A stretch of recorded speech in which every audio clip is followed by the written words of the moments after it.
بیشتر مردم فکر میکنن دیسیپلین یعنی زور زدن یا داشتن اراده طبیعی، ولی این 4 روانشناس شناخته شده جهانی نظر دیگه ای دارن. اونا میگن دیسیپلین چیزی نیست که داشته باشی، دیسیپلین رو باید بسازی. توی این ویدیو دقیقاً یاد میگیری که جوردن پیترسون، اندرو هابرمن، گابر ماتی و کارل دوک هر کدوم چطوری دیسیپلین رو توضیح میدن و تا آخر این ویدیو میتونی درک عمیق‌تری از ساختن کنترل واقعی و پایدار روی خودت پیدا کنی از همین امروز. جوردن پیترسون. دیسیپلین از نظم شروع میشه. دکتر جوردن پیترسون روانشناس بالینی و استاد دانشگاهه که به خاطر تاکیدش روی مسئولیت پذیری شخصی و وضوح ذهنی شناخته میشه. نظرش در مورد دیسیپلین ساده ولی عمیقه. اتاقت رو مرتب کن. اولش ممکنه سطحی به نظر بیاد، ولی پیترسون توضیح میده که بی‌نظمی توی محیط اطرافت باعث بی‌نظمی توی ذهنت میشه. وقتی فضای اطرافت آشفته است، ذهنت هم آشفته میشه و تو فقط کنترل فیزیکی رو از دست نمیدی، بلکه کنترل خودت رو هم از دست میدی. اون باور داره دیسیپلین با مسئولیت پذیری نسبت به واقعیت نزدیکت شروع میشه. وقتی صبح از خواب پا میشی و تختت رو مرتب میکنی، وقتی میز کارت رو تمیز میکنی یا برنامه‌ت رو حفظ میکنی، فقط تمیزکاری نمیکنی. داری یه هویت میسازی. داری به خودت این پیام رو میدی: من کسیم که کنترل رو به دست میگیرم. پیترسون توضیح میده که نظم پایه پیشرفت‌های بزرگتره. تو نمیتونی یه راست بری سراغ تغییر دنیا. اول باید یه بخش کوچیک از دنیای خودت رو منظم کنی و این احساس کنترل به دست اومده همون چیزیه که اعتماد به نفس و ثبات طولانی مدت رو میسازه. اندرو هابرمن. دیسیپلین از تنظیم بدن شروع میشه. دکتر اندرو هابرمن متخصص علوم اعصاب توی دانشگاه استنفورده. اون میگه دیسیپلین فقط ذهنی نیست، بیولوژیکیه. از سیستم عصبی شروع میشه. مهمترین توصیه‌اش: هر روز سر ساعت مشخصی بیدار شو، حتی آخر هفته ها. این فقط یه ترفند بهره‌وری نیست، این یه اصل نوروساینسه. مغز ما یه ماشین پیشبینیه.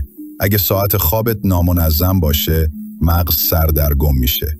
ولی اگه هر روز توی زمان مشخص بیدار بشی، مخصوصاً اگه نور طبیعی هم دریافت کنی، مغز شروع میکنه به ترشح دوپامین و کورتیزول توی زمانهای قابل پیشبینی.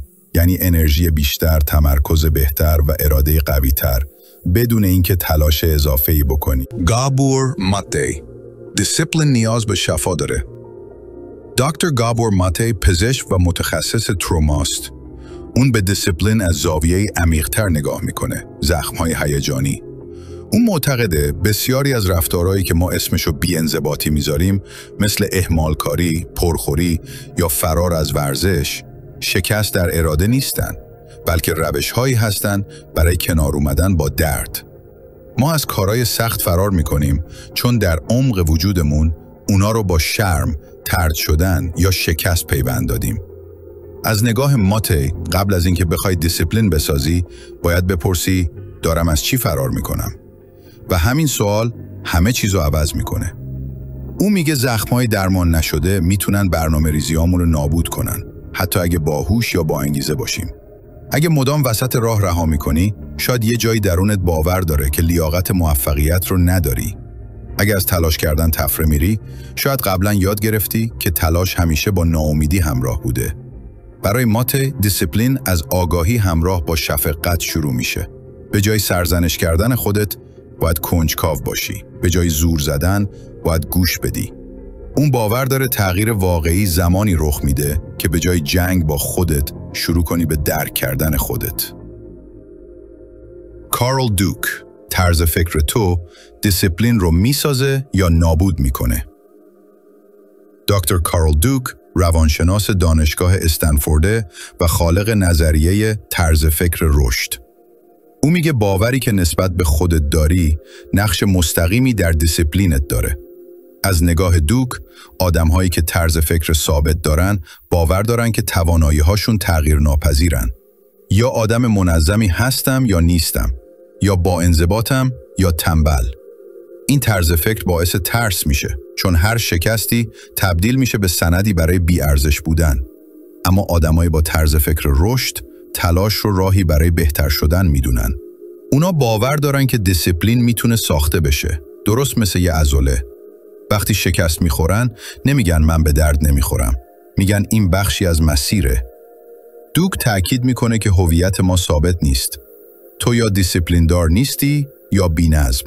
تو کسی هستی که در حال تبدیل شدن به آدم با دیسیپلین تری هست، با اقدام، بازتاب و پایداری. او پیشنهاد میده پیشرفت رو دنبال کنی، موفقیت‌های کوچیک رو جشن بگیری و تمرکزت رو بذاری روی روند، نه کمالگرایی. واقعیت اینه، ذهنیت تو لنزیه که از طریقش هر چالشی رو تفسیر میکنی و این لنز میتونه یا جلو پات سد بسازه یا در رو برات باز کنه.